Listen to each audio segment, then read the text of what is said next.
இப்பொழுது அன்டன் ராசநாயம் அவர்களை யாவரும் ஒரு மனதோடு வரவழைப்போமாக. Praise the Lord pastor. Praise the Lord darling sister. Praise the Lord நேயர்களே. Amen pastor. வாருங்கள், வந்து உங்கள் வார்த்தையை பகிர்ந்து கொள்ளுங்கள். ஆமென். இன்றைக்கு நாங்கள் எங்களுடைய தேவன் மகா தேவன் என்று வேதாகமத்தில் குறிப்பிட்ட அவருடைய பெயர், ஒரு பெயர் மகா தேவனாக இருக்கிறார், தேவாதி தேவனாக இருக்கிறார், கர்த்தாதி கர்த்தராக இருக்கிறார், ராஜாதி ராஜாவாக இருக்கிறார். அவர்தான் இந்த உலகத்தை படைத்த ஒன்றான மெய்தேவன். அவர் மகா தேவன் என்பதை பற்றி பார்க்க போகின்றோம். ஒரு ஜெபத்துடன் ஆரம்பிப்போம். கிருபையும் இரக்கமும் பரிசுத்தமும் நிறைந்த அன்பு தகப்பனே, இந்த நிகழ்ச்சியை கேட்டுக்கொண்டிருக்கிற ஒவ்வொரு மக்களுக்காகவும் ஜெபிக்கிறேன். நீர் ஒருவரே மெய்யான தேவன் என்பதை இந்த 5 கண்ட மக்களும் அறிந்து கொள்ள கிருபை செய்வீராக. நீர்தான் மகா தேவன் என்பதை இந்த உலகத்தில் உள்ள 5 கண்ட தமிழ் மக்களும் அறிந்து உம்மிடத்தில் இரட்சகராகிய இயேசு கிறிஸ்துவை தேடி வருவார்களாக.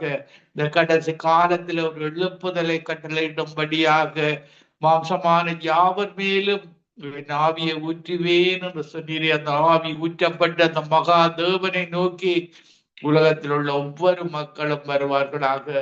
இயேசுவே, என்னுடைய வார்த்தைகளும் என்னுடைய வாயின் வார்த்தைகளும் இருதயத்தின் தியானங்களும் மக்கள் எப்பொழுதும் பிரியமாக இருக்க கிருபை செய்வீராக. ஒவ்வொருவரையும் ஆசீர்வதியும், ஒவ்வொருவரோடும் கூட இரும். இயேசு கிறிஸ்துவின் நாமத்தில் ஒருவரையும் இருதயத்தின் ஆழத்தில் இருந்து ஆசீர்வதித்து ஜெபிக்கிறேன். எங்களை எப்பொழுது நேசிக்கிற எங்கள் நல்ல பிதாவே, ஆமீன். எங்களுடைய மகா தேவன் எங்களுக்கு ஒரு ஆனந்த பாக்கியத்தை தருகிறார்.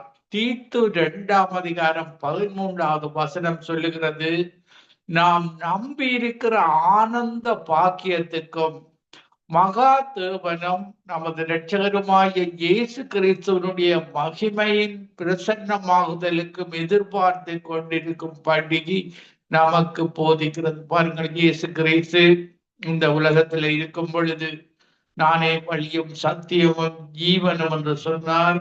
இப்படியாக நான் உங்களுக்கு ஒரு ஸ்தலத்தை ஆயத்தம் பண்ணின பின்பு மீண்டுமாக நான் இருக்கிற இடத்துல உங்களையும் சேர்த்துக் கொள்வேன். இப்படியாக மீண்டும் வந்து அவருடைய பிள்ளைகளை யார் யார் அவருடைய அபிஷேகத்தை பெற்று தேவனுடைய பிள்ளைகளாக இயேசு கிறிஸ்துவின் நாமத்தின் மேல் விசுவாசம் உள்ளவர்களாகி இயேசு கிறிஸ்துவை ஏற்றுக் கொண்டவர்கள் எத்தனை பேர்களோ அத்தனை பேரும் தேவனுடைய பிள்ளைகள். பாருங்க, நாங்கள் பரிசுத்த ஆவியினால நடத்தப்படுவோம். தினமும் நீங்கள் வேதாகமத்தை வாசித்து தியானித்து வாழும் பொழுது பரிசுத்த ஆவியானவர் உங்களுக்கு உதவி செய்கிறார்.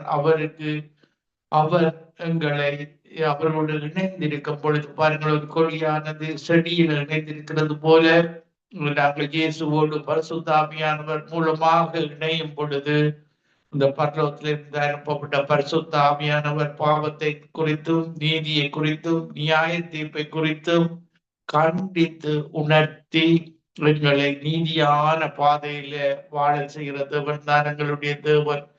பாருங்கள், தீத்து 2ஆம் அதிகாரம் 14வது வசனத்திலே அவர் நம்மை சகல அக்கிரமங்களில் நின்று மீட்டு கொண்டு, எங்களை ரட்சிக்கப்பட்ட ஒவ்வொருவரையும் சகல அக்கிரமங்களில் நின்று மீட்டு கொண்டு தமக்குரிய சொந்த ஜனங்களாகவும் நற்கிரிகைகளை செய்ய பக்தி வைராக்கியம் உள்ளவர்களாகவும் நம்மை சுத்திகரிக்கும்படி நமக்காக தம்மை தாமே ஒப்பு கொடுத்தார். எங்களுக்காக ஆதாம் ஏவாளின் சந்ததியாகிய நாங்கள் அந்த நித்திய வாழ்வை ஆதாம் இழந்து விட்டார்கள். பாருங்கள், பாவத்தினூடாக அந்த ஜீவ விருட்சத்தை அவர்கள் தெரிந்து கொள்ளாமல் நன்மை தீமை அறியத்தக்க அந்த விருட்சத்தை செறிந்து கொண்டது நிமித்தம் இந்த உலகத்தில மரணம் பிரவேசித்தது.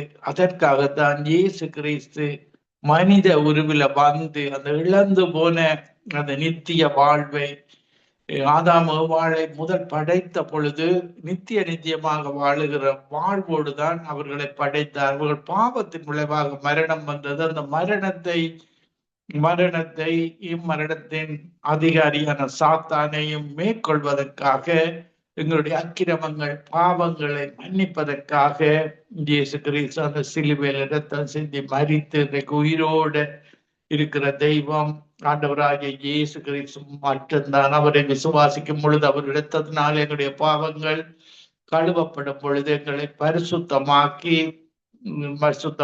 எங்களை வழி நடத்துகிறார். இவைகளை நீ பேசி போதித்து சகல அதிகாரத்தோடும் கடிந்து கொள், ஒருவனும் உன்னை அசட்டை பண்ண இடம் கொடாதிருப்பாயாக. பாருங்கள், இயேசு கிறிஸ்து தான் ஒரே ஒரு ரட்சகர். இன்றைக்கு நீங்கள் எந்த மனிதரிடத்திலேயோ இந்த ஆலயங்களிலேயோ விக்கிரகங்களிடத்திலேயோ போய் நீங்கள் ரட்சிப்பை பெற்றுக்கொள்ள முடியாது. ரட்சிக்கப்படுவதற்கு கொடுக்கப்பட்ட ஒரே ஒரு நாமம் ஆண்டவராகிய இயேசு கிறிஸ்துடைய நாமம். பாருங்கள், எங்களுடைய தேவன் நன்மை செய்கிறவராக இருக்கிறார். எல்லாருக்கும் நன்மை செய்கிறவராக இருக்கிறார். ஒரு தீமை கூட செய்யாதவர் தான். பாருங்கள், தேவன் கேட்கிறார், என்னை நீங்கள் நேசிக்காமல் என்னிடத்திலே என்ன அநியாயத்தை கண்டீர்கள் என்று கேட்கிறார். ஒரு அநியாயம் கூட மனுக்குலத்துக்கு செய்யாதவர், நன்மைகளை மட்டும் செய்தவர். எப்படியானவர்கள் பாருங்கள், பிசாசு இந்த உலகத்துல மனிதர்களுடைய கண்களை, அவருடைய பார்வையை குருடாகி வைத்திருக்கிறான். தீமையை நன்மையாக அவன் காண்பிக்கிறான். பாருங்கள், தீமையை மனிதர்கள் தேடிக்கொண்டு போகிறார்கள். பாவத்தை, சினிமா, சீரியலை, கண்களின் இச்சையை, மாம்சத்தின் இச்சையை, இன்றைக்கும் ஆதாம் வாழை ஏமாற்றிய பிசாசு இன்றைக்கும் மனுக்குலத்தை எவ்வாறே விழுங்கலாம் என்று சொல்லி 24 மணி நேரமும் பிசாசு சுற்றி திரிகிறான். யார் யார் பாவத்துக்கு இடம் கொடுக்கிறார்களோ அவருடைய ஆத்மாவை திருடி நரகத்துக்கு இழுத்து செல்கிறவனாக இருக்கிறான். பாருங்கள், இயேசுவைத்தான் நீங்கள் ஏற்றுக்கொள்ள வேண்டும். பாருங்கள், இயேசுதான் மகா தேவன், எங்களுடைய தேவன், எல்லா அதிகாரத்துக்கு மேலானவர். இயேசு மரித்து உயிர்த்தெழுந்து எங்களுக்கு இன்றைக்கு பாருங்கள், இயேசு வெற்றி சிறந்து மீண்டுமாக எங்களுக்காக சகல அதிகாரத்தை எங்களிடத்துல தந்திருக்கிறார். ஊழியம் செய்கிற ஒவ்வொருவரிடத்திலேயும் விசுவாசிகளிடத்திலேயும் சகல அதிகாரம் எனக்கு கொடுக்கப்பட்டிருக்கிறது. நீங்கள் போய் சர்வ சிருஷ்டிக்கும் இந்த சுவிசேஷத்தை பிரசங்கிங்கள். விசுவாசிக்கிறவர்கள் அற்புதங்களை, அதிசயங்களை காண்பார்கள். அடையாளங்கள், அற்புதங்கள் தேவனுடைய வசனத்தினால வருகிறது. நாங்கள் சங்கீதம் 95 அதிகாரம் 3வது வசனம் சொல்லுகிறது, கர்த்தரே மகா தேவனும் எல்லா தேவர்களுக்கும் மகாராஜனுமாக இருக்கிறார். பாருங்கள், இன்றைக்கு மனிதர்கள் தேவர்களாக, இப்படியாக இன்றைக்கு மதங்களில தேவர்களின் வணக்கங்கள் இருக்கிறது. அது ஆபிரகாமின் காலத்தில அவனுடைய தகப்பனார் இப்படியான தேவர்களின் வணக்கம், இப்படியாக சிலை வணக்கத்தை உடையவனாக இருந்தான். அந்த ஆபிரகாம் அப்படியான வணக்கம் உள்ள ஒரு குடும்பத்தில் இருந்து ஆபிரகாமை பிரித்தெடுத்து தேவர்களின் வணக்கத்தில் இருந்து தேவன் கானான் தேசத்துக்கு அழைத்து தந்தார். இன்றைக்கும் அதே போலதான் இப்படியான மத வழிபாடுகள் உள்ள மக்களை அவர் பிரித்தெடுக்கிறார். அவர் தேவன் விரும்புகிறார் எல்லாரும் ரட்சிக்கப்பட வேண்டும். மத இனம் பார்க்காமல் எல்லாரையும் அன்பு செய்கிற தேவன் தான் எங்களுடைய தேவன். பாருங்கள், பிசாசுகள் கூட அவர்கள் ஏஞ்சல்ஸாக இருந்தவர்கள் யோபுவை சோதிக்கும் பொழுது தேவனிடத்தில், அந்த மகா தேவனிடத்துல, அந்த மெய்தேவனிடத்துல போய்த்தான் அவர்கள் அந்த சோதிப்பதற்குரிய பெர்மிஷனை பெற்று யோபு சோதிக்கப்படுகிறார். ஆனால் அவன் உத்தமத்துல இருந்து ஆசீர்வாதத்தை 2 மடங்காக பார்த்து கொண்டதை நாங்கள் பார்க்கக்கூடியதாக இருக்கிறது. பாருங்கள், நாங்கள் எஸ்ட்ரா 5ஆம் அதிகாரத்துல பார்க்கும் பொழுது பாருங்கள், எஸ்ட்ரா அந்த மகா தேவனுக்கு ஆலயம் கட்டுவதை நாங்கள் பார்க்கக்கூடியதாக இருக்கிறது. இப்படியாக நாங்கள் பார்க்கும் பொழுது அவர்கள் செவி கொடாதபடியினாலே அவர்கள் அந்நிய தேச ஜனங்களின் கையில் ஒப்பு கொடுத்தீர்.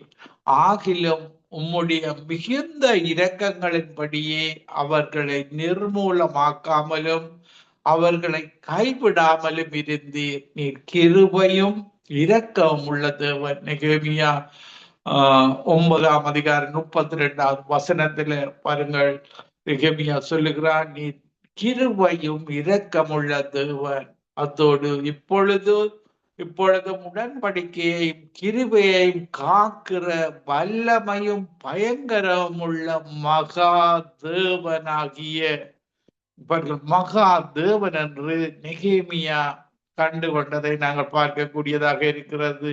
எங்கள் தேவனே அசீரிய ராஜாக்களின் நாட்கள் முதற்கொண்டு இந்நாள் வரைக்கும் எங்களுக்கும் எங்கள் ராஜாக்களுக்கும் எங்கள் பிரபுக்களுக்கும் எங்கள் ஆசாரியர்களுக்கும் எங்கள் தீர்க்கதரிசிகளுக்கும் எங்கள் பிதாக்களுக்கும் உம்முடைய ஜனங்கள் அனைவருக்கும் நேரிட்ட சகல வருத்தமும் உமக்கு முன்பாக அற்பமாய் காணப்படாதிருப்பதாக.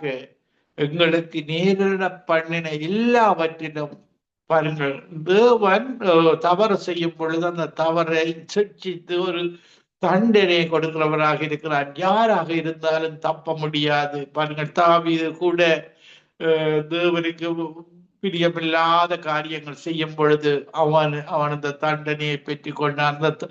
நாங்கள் தேவனிடத்தான் விழுந்து விட வேண்டும். என்ன தவறு செய்தாலும் தப்பு செய்தாலும் தாவீது மனிதரிடத்துல போய் விழக்கூடாது. சாத்திரிகள் உலக வேறு தெய்வங்களிடத்துல போய் விழுந்து விடக்கூடாது.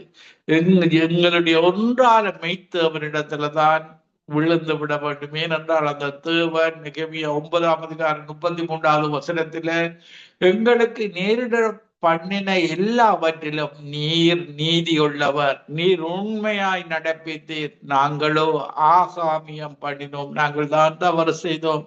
பாருங்கள், தன்னுடைய ஜனங்களுக்காக நெகேமியா நாங்கள் தவறு செய்தோம், நீர் உண்மையுள்ளவர். தேவன் எப்பொழுதும் நீதியான தேவன் என்பதை நீங்கள் அறிந்து கொள்ள வேண்டும். ஒரு பொழுதும் தேவன் நீதியை விட்டு நீதியாகத்தான் என்னத்தை செய்தாலும் நாங்கள் தான் எங்களை திருத்திக் கொள்ள வேண்டும். தேவனை பாருங்கள், பல மனிதர்கள் தேவன் எனக்கு அது செய்யலை, இது செய்யலை, எனக்கு இறைச்சி தரையில் என்று பாருங்கள், இந்த முரட்டாட்டம் கலகம் பண்ணுகிற மக்களாக அன்றைக்கு இஸ்ரவேல் ஜனங்கள் இருந்ததை பார்க்கக்கூடியதாக இருக்கிறது. கலகம் பண்ணுவார்கள், முரட்டாட்டம் பண்ணுவார்கள், எனக்கு இறைச்சி இல்லை, சாப்பாடு இல்லை, எனக்கு இந்த உணவு பிடிக்கல. இப்படியாக எங்களுடைய மெய்த்தேவன் தருகிறதெல்லாம் எங்களுக்கு நன்மைகளை தருகிறார்.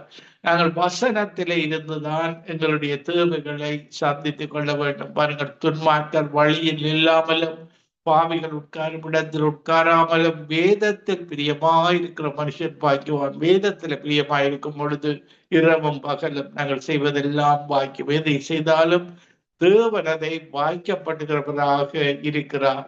பாருங்கள், தானியேலிடத்தில் அந்த ராஜா அந்த சொற்பனத்துக்கு விளக்கம் கேட்கிறார். அந்த மகா தேவன் அந்த சொற்பனத்தை தானியேலுக்கு விளக்க வைக்கிறார்.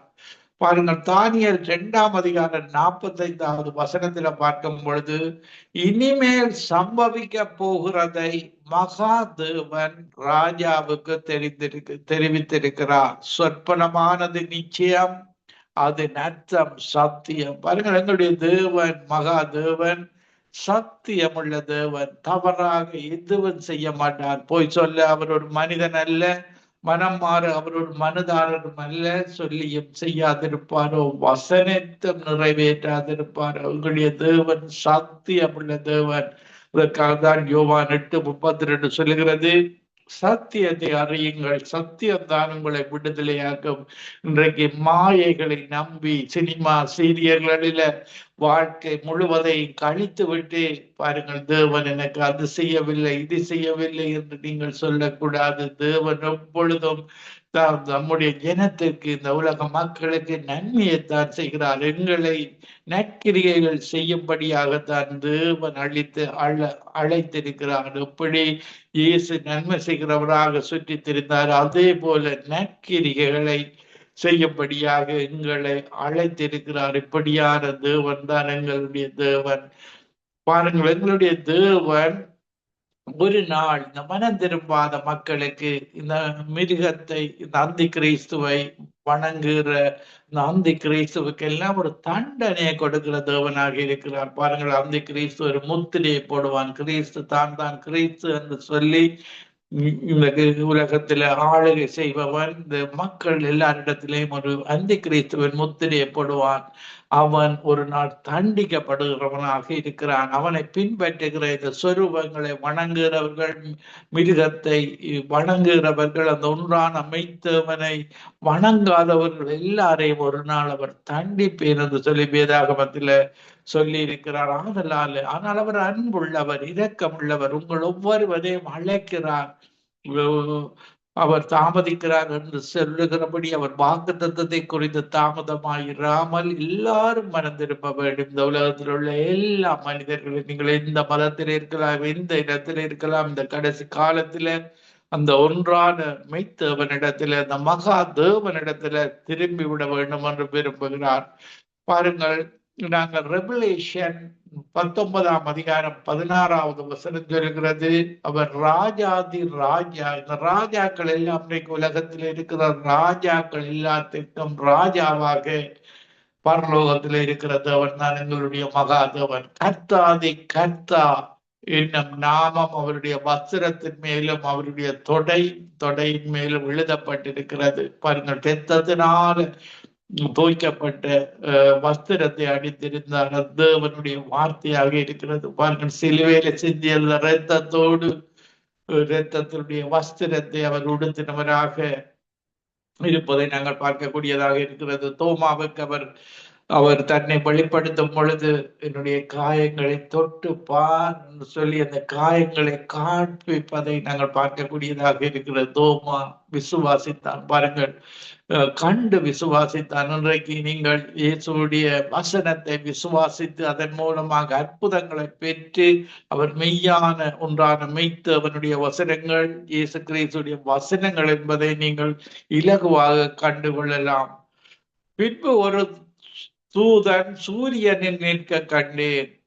நாங்கள் ரெவலேஷன் 19ஆம் அதிகாரம் 17வது வசனத்தில, வானத்தின் மத்தியில் பறக்கிற சகல பறவைகளையும் பார்த்து, நீங்கள் ராஜாக்களின் மாம்சத்தையும் சேனை தலைவர்களின் மாம்சத்தையும் பலவான்களின் மாம்சத்தையும் குதிரைகளின் மாம்சத்தையும். பாருங்கள், அந்த பறவைகளுக்கு ஒரு நாள் தேவனுக்கு விரோதமாக செயற்படுகிற ராஜாக்கள், சேனை தலைவர்கள், இப்படியான பலவான்கள், இந்த உலகத்து ராஜாக்கள் எல்லாருடைய மாம்சத்தையும் பறவைகளுக்கு உணவாக விருந்து கொடுக்கிற தேவனாக இருக்கிறார். பாருங்கள், செங்கடலில இந்த பார்வோனின் சேனைகளை மீனுக்கு விருந்து கொடுத்த தேவன் தான் வருங்காலங்களில பாருங்கள் அவர் பறவைகளுக்கு விருந்து கொடுக்கிற தேவனாக இருக்கிறார். கிறிஸ்து வேண்டாம், எனக்கு மதங்கள் வேண்டும், அந்தி கிறிஸ்து வேண்டும்,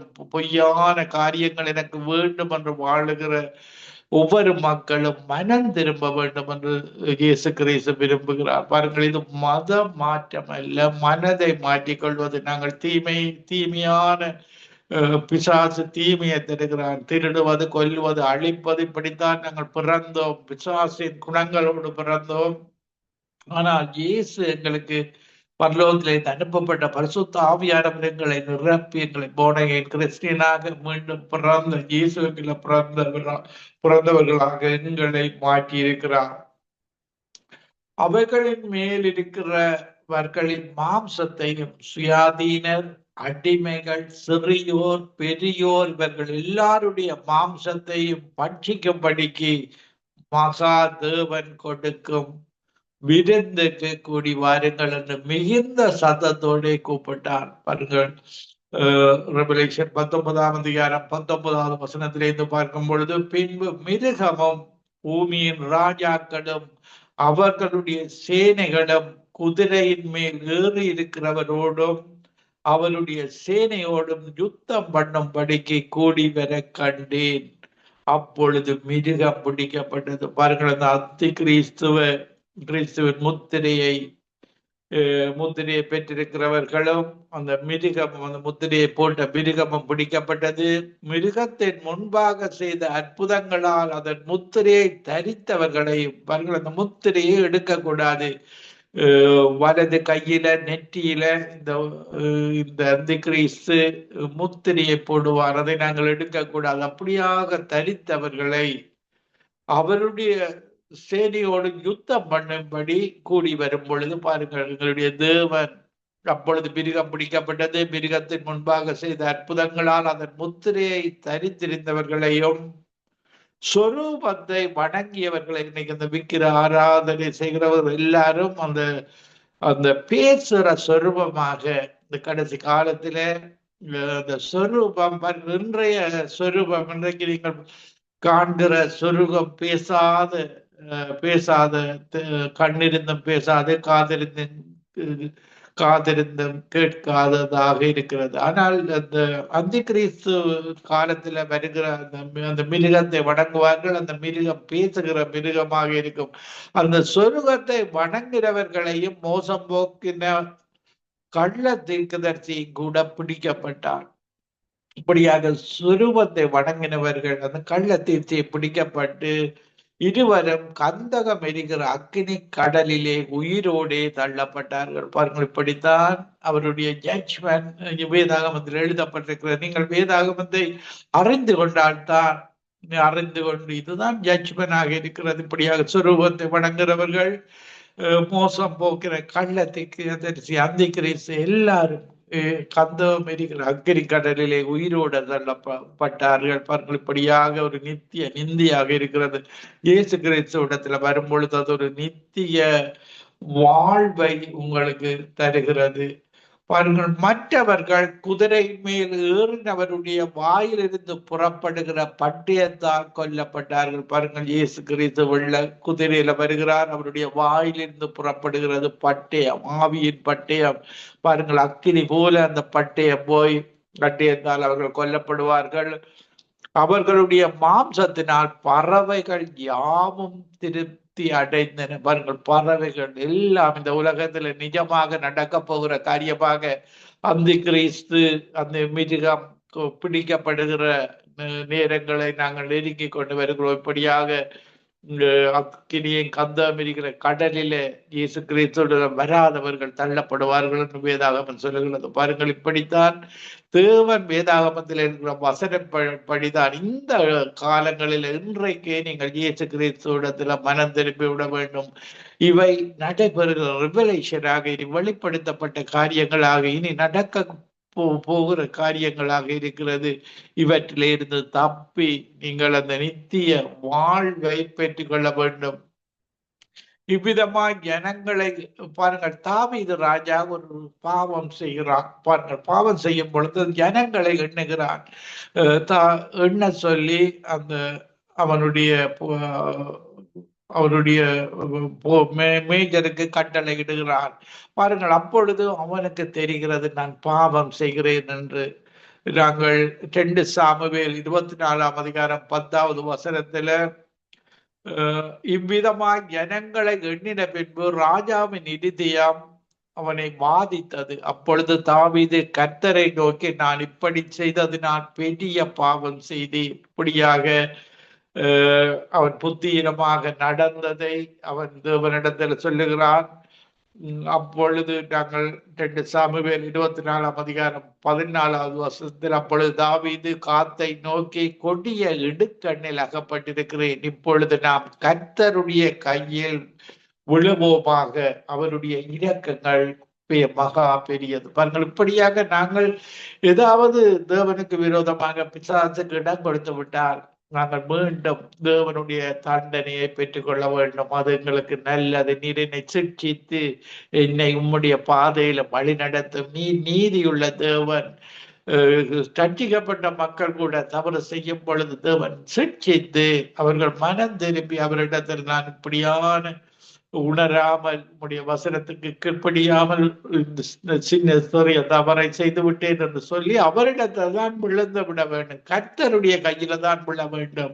வேறு மதங்களுக்குள்ள போய் விழக்கூடாது, வேறு பாவத்துல போய் விழக்கூடாது.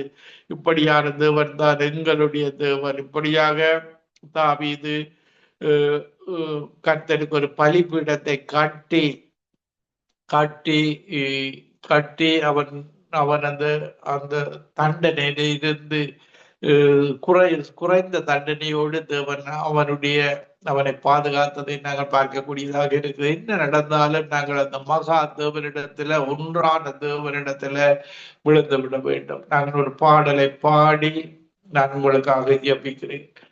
மகா மகா பெரியது இரக்கம், ஒவ்வொரு நாளும் புதியது கிருபை, தேற்றிடும் கிருபை, உயிர்ப்பிக்கும் கிருபை, விலகாத மாறாத கிருபை. மகா மகா பெரியது இரக்கம், ஒவ்வொரு நாளும் புதியது கிருபை. மிக கொடிய வேதனையில் இடுக்கண்கள் மத்தியில் விழுந்து விட்டே கரத்தில். மிக கொடிய வேதனையில் இடுக்கண்கள் மத்தியில் விழுந்து விட்டேனும் கரத்தில். கொள்ளை நோய் விலகணும், ஜனங்கள் வாழணும், நாமம் உயரணுமே. இரக்கம் தயவு அளவிட முடியாதையா. தேற்றிடும் கிருபை, உயிர்ப்பிக்கும் கிருபை, விலகாத மாறாத கிருபை. மகா மகா பெரியது இரக்கம், ஒவ்வொரு நாளும் புதியது கிருபை. பலவீனங்களை குறித்து பரிதபிக்கும் மிகப்பெரிய பிரதான ஆசாரியரே. பலவீனங்களை குறித்து பரிதபிக்கும் மிகப்பெரிய பிரதான ஆசாரியரே. ஏற்ற வேளை உதவி செய்யும் கிருபையை நான் நம்பியே கிருபாசனம் வந்திருக்கிறேன். இரக்கம் தயவு அளவிட முடியாதையா. தேற்றிடும் கிருபை, உயிர்ப்பிக்கும் கிருபை, விலகாத மாறாத கிருபை. நான் உங்களுக்காக ஜெபிக்கிறேன். கிருபையும் இரக்கமும் பரிசுத்தமும் நிறைந்த எங்களுக்கு தகப்பனே, இந்த நிகழ்ச்சியை கேட்டுக் கொண்டிருக்கலாம் மறுவரை கேட்க போகிற ஒவ்வொருவருக்காகவும் ஜெபிக்கிறேன். புதிய கிருபையை ஒவ்வொரு நாளும் தந்த எங்களை வழி நடத்துகிற கிருபைக்காக உமக்கு நன்றி செலுத்துகிறோம். இந்த நேரத்தில் நம்முடைய பரிசுத்த ஆவியானவரை பரலோகத்திலிருந்து பரிசுத்த ஆவியானவர் ஒவ்வொரு மக்களை இந்த நேரத்தில் நிரம்புவீராக. அப்பத்தை கேட்டால் கல்லை கொடுப்பேனா, மீனை கேட்டால் பாம்பை கொடுப்பேனா, பொல்லாதவர்களாகி இந்த உலகத்தை அப்பாக்கள் தங்கள் பிள்ளைகளுக்கு நல்ல ஈவை கொடுக்க அறிந்திருக்கும் பொழுது இந்த நேரத்தில் மகா தேவன் இந்த நேரத்தில் உம்முடைய பரிசுத்த ஆவியானவரை ஒவ்வொருவர் மேலும் ஊற்றுவீராக. கணுக்கால் அளவு போதாது, முழங்கால் அளவு போதாது, நீச்சல் ஆழத்துல ஒவ்வொருவரை நிரம்புவீராக. ஒருவரும் விடுபட்டு விடக்கூடாது. இது எல்லாரையும் நேசிக்கிற தேவன். எங்களுடைய குற்றங்குறைகளை நாங்கள் எங்களுடைய அறிக்கையிடுகிறோம். எங்களுடைய ஒவ்வொரு சிறிய தவறுகளையும் மன்னித்து கொள்ளும்படியாக கேட்டுக்கொண்டிருக்கிற ஒவ்வொரு மக்களுடைய சிறிய சிறிய தவறுகளை, நமக்கு பிரியமில்லாத காரியங்களை தாவீதை மன்னித்தது போல அவன் கிருபையை இரக்கத்தை தேடினானே. உம்முடைய நிலவரமான ஆவியை கேட்டானே. பரிசுத்த ஆவியை எடுத்து போடாமல் இருமென்று விண்ணப்பம் பண்ணின பொழுது நீர் அப்படியாக அவனுக்கு கிருபை செய்தியிலே ஆண்டவரே, இந்த நிகழ்ச்சியை கேட்டுக்கொண்டு ஒவ்வொருவரோடும் பரிசுத்த ஆவியானவரிலிருந்து பெரிய காரியங்களை செய்யும்படியாக ஒவ்வொருவரையும் என்னுடைய இருதயத்தின் ஆழத்தில் இருந்து ஆசீர்வதித்து ஜபிக்கிறேன். எங்களை எப்பொழுது நேசிக்கிறேன் நல்ல பிதாவே. ஆமீன், ஆமீன், ஆமீன். ஆமேன், ஆமேன், ஆமேன், ஆமேன். பாஸ்டர், அருமையான வார்த்தைகள் மூலமாக எங்களை ஆசீர்வதித்தீங்க. ஆமேன். அவரே ஒருவரான தேவனாகிய கத்தர், அவரிடத்தில் நாங்கள் அதிகமாக அன்பு கூறவன். இந்த வார்த்தையின் மூலமாக நீங்க யாவரையும் ஆசீர்வதித்தீர்கள். அதுக்கு நன்றி செலுத்துறேன். உங்களையும் உங்களுடைய குடும்பத்தாரையும் கத்தர் மென்மேலுமாக ஆசீர்வதிப்பாராக பாஸ்டர். ஆமேன். வானொலி குடும்ப சார்பாக வாழ்த்துறோம், ஆசீர்வதிக்கிறோம். நன்றி பாஸ்டர். ஆமேன். ஆட்டுக்குட்டியின் ரத்தத்தினால சாத்தான் ஜெயித்து விட்டான். ஆவி உண்டு, வசனம் உண்டு, அன்றாடம் வெற்றி உண்டு. இந்த வார்த்தையில கத்தர் கொடுத்த எங்களுக்கு வெற்றியான ஜீவன் ஜீவித்து கத்தருக்குள்ள இன்னும் அதிகமாக அன்பு கூறுவதற்கு தந்த இந்த வார்த்தைகளுக்கு கத்தர் எங்களுக்கு ஆசீர்வதித்து கொடுத்த இந்த வார்த்தைகளுக்கு நாங்கள் கீழ்ப்படிந்து அவர் சித்தத்தின்படி நடப்போமாக. நன்றி, நன்றி, நன்றி. God bless you, Pastor. Thanks, Sister. God bless you. Sister, God bless you. Amen.